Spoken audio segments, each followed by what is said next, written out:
करता हूं learning hub India का स्कूल में।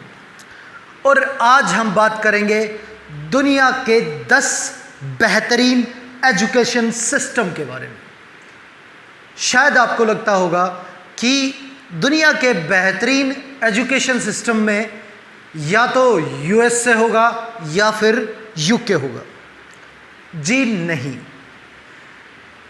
अगर बात करें यूके की, तो यूके का जो एजुकेशन सिस्टम है, द वर्ल्ड इकोनॉमिक फोरम के अनुसार 13वें स्थान पे यूके का एजुकेशन सिस्टम आता है। अगर पॉइंट के आधार पे इन्हें बांटा जाए तो इसे मिलते हैं 80.2 पॉइंट्स। और उसके बाद 11वें स्थान पर कनाडा और ऑस्ट्रेलिया का एजुकेशन सिस्टम आता है 81 पॉइंट्स के साथ। और अब चलिए बात करते हैं 10 उन बेहतरीन एजुकेशन सिस्टम के बारे में जिन कंट्रीज़ को इनमें जगह मिली है। तो सबसे पहले बात करते हैं 10वें नंबर की। तो 10वें नंबर पे न्यूजीलैंड का एजुकेशन सिस्टम है 83.2 पॉइंट के साथ। और इसके बाद 9वें पायदान पर आइसलैंड का एजुकेशन सिस्टम आता है 83.3% के साथ। और यहाँ खास बात है आइसलैंड के एजुकेशन सिस्टम की कि यहाँ 99% लोग लिटरेट हैं और अनएम्प्लॉयमेंट की जो दर है वो मात्र 2.7%। और यहाँ पर हरेक व्यक्ति और हरेक बच्चे को इक्वल अपॉर्चुनिटी मिलती है एजुकेशन की, चाहे वो किसी भी बैकग्राउंड से है, किसी भी रिलीजियन से है। इसके बाद 8वें पायदान पर, यानी कि जिसकी रैंक 8th है, वो है नॉर्वे 83.9 पॉइंट के साथ। और यहाँ 6 से लेके 16 साल तक के सभी बच्चों के लिए एजुकेशन जो है वो कंपलसरी और बिल्कुल फ्री है।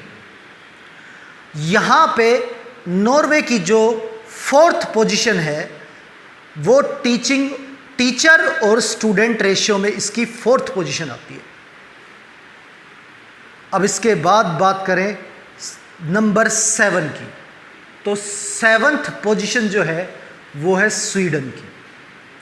और स्वीडन को मिले हैं 84.2 पॉइंट्स।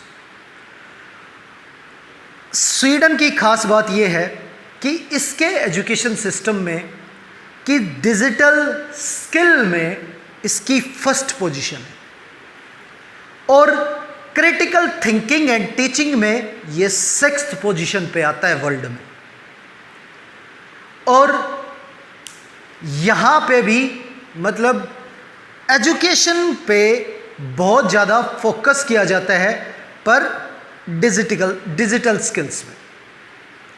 अब बात करें नंबर 6 की, तो नंबर 6th पोजीशन पे जो है वो है द नीदरलैंड।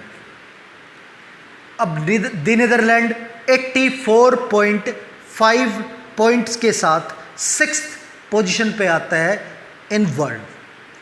और ये क्वालिटी ऑफ वोकेशनल ट्रेनिंग में अपना 3रा स्थान रखता है पूरे वर्ल्ड में।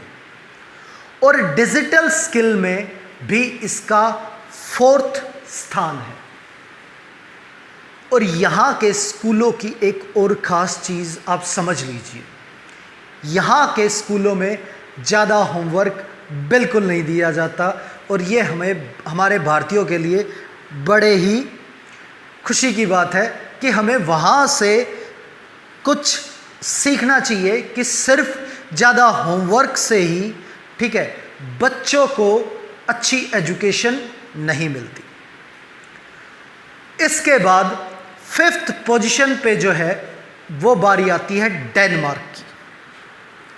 और डेनमार्क को जो है 84.9 पॉइंट मिले हैं इस पोजीशन के लिए, और सेकंड रैंक है इसकी क्रिटिकल थिंकिंग में, और फिफ्थ रैंक है क्वालिटी ऑफ वोकेशनल ट्रेनिंग में।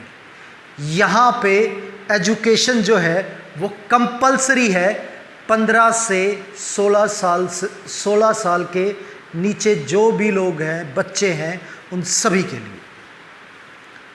और इसके बाद एक नायाब एजुकेशन सिस्टम है, उसके साथ जर्मनी है 4th पोजीशन पे, और उसकी ये पोजीशन 85.4 पॉइंट्स के साथ है। इसके बारे में हम डिटेल से बात करेंगे, और इस वीडियो को देखने के लिए, जर्मनी की जो पूरी एजुकेशन सिस्टम की वीडियो को देखने के लिए आप इस चैनल को सब्सक्राइब जरूर कर लेना, ताकि जब हम इस चीज़ पे डिस्कस करें तो आपको उस एजुकेशन सिस्टम का पूरा डिटेल में जानकारी मिल पाए। अब बात करते हैं 3rd पोजीशन की, वर्ल्ड टॉप 3 कंट्रीज जिनका एजुकेशन सिस्टम टॉप 3 में काउंट किया जाता है। तो 3rd पोजीशन पे है यूएसए, और यहां पे इसकी 1st पोजीशन है क्रिटिकल थिंकिंग, और 2nd पोजीशन है डिजिटल स्किल्स के अंदर। और बात करें 2nd बेस्ट एजुकेशन सिस्टम की, तो वो है स्विट्जरलैंड का। जी हाँ, स्विट्जरलैंड। यहां पे स्विट्जरलैंड की 3rd रैंक आती है इन क्रिटिकल थिंकिंग, और 5% सिर्फ बच्चे वो प्राइवेट स्कूल अटेंड करते हैं, और यहां पे डिफरेंट लैंग्वेज टीच की जाती हैं अकॉर्डिंग टू द एरिया, यानी कि काफ़ी सारी लैंग्वेज यहाँ पे स्कूलों में टीच की जाती हैं वहाँ के एरिया के अनुसार। अब बात करते हैं नंबर 1 की, और नंबर 1 पोजीशन पे है फिनलैंड का एजुकेशन सिस्टम, और यहाँ पे फिनलैंड की कुछ बहुत सारी खास बातें हैं। अगर फिनलैंड के बारे में बात करें तो 3rd पोजीशन इसकी डिजिटल स्किल्स में आती है, और 4th रैंक है इसकी क्रिटिकल थिंकिंग में। यहां 3 चीज़ों पे ज़्यादा गौर किया जाता है। फर्स्ट, एजुकेशन फॉर ऑल, सभी के लिए एजुकेशन ज़रूरी है। Second, leave no child behind, कि कोई भी बच्चा पीछे ना रहे, उसके लिए टीचर्स एक्स्ट्रा एफर्ट लगाते हैं, उसके साथ जो स्टूडेंट पढ़ते हैं वो भी उन बच्चों का सहयोग करते हैं जो पीछे रह जाते हैं पढ़ाई में। तो इस तरह से उनका मनोबल बढ़ाया जाता है और उन्हें सहयोग किया जाता है, ताकि वो सब के साथ उस एजुकेशन सिस्टम के अकॉर्डिंग चल पाए। और यहाँ का जो टीचिंग का सिलेक्शन प्रोसेस है उसमें सिर्फ 11% लोग ही सेलेक्ट हो पाते हैं, जिन भी लोगों ने अप्लाई किया होता है उनमें से। तो यानी कि यहाँ टीचर बड़े ही एक्सपर्ट और अनुभवी किस्म के होते हैं। सिर्फ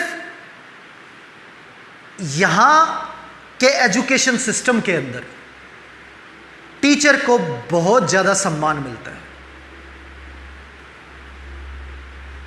अब एक सबसे इम्पोर्टेंट बात कि यहाँ के एजुकेशन सिस्टम के अंदर प्राइमरी से लेके हायर एजुकेशन तक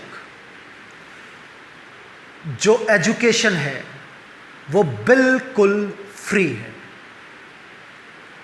इन सभी की हम डिटेल में स्टडी करेंगे कि फिनलैंड का एजुकेशन सिस्टम किस तरह से वर्क करता है, जर्मनी का एजुकेशन सिस्टम किस तरह से वर्क करता है, और इन सब के लिए हम एक सेपरेट वीडियो में हम आपसे मिलेंगे।